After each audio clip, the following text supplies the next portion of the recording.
nije škola Baba Roga, već do 10 znam da brojim. Okej, do 100.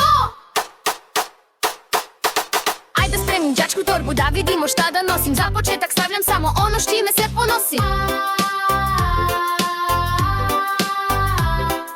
Stavljam jedno dobro jutro, stavljam jedno doviđenja i još napred u pregradu 20 grama strpljenja. To je dovoljno.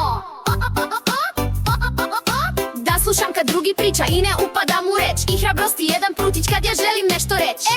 Noga, viri iz pirnice. Dodam tu i pregršt boja, dan da bojim kako želim. Sunce žuto, nebo plavo, da se školi ja veselim. Spakujem i jedno hvala, s njim u paru jedno molim. Izvinit ću tu džepić, a povrh još jedno volim. Nek se nađe tu i neću, kad zatreba da ga kažem. Stavljam još za đačku sreću i iskrenost jer ne lažem. O-ola, mene zove škola, o-ola, mene zove škola, o-ola, mene zove škola, nije škola Baba Roga.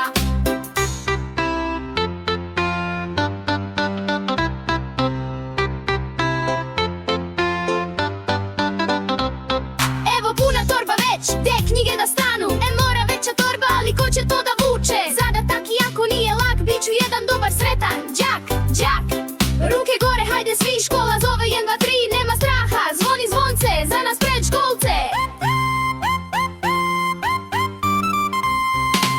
O-ola, mene zove škola, o-ola, mene zove škola, o-ola, mene zove škola, nije škola Baba Roga.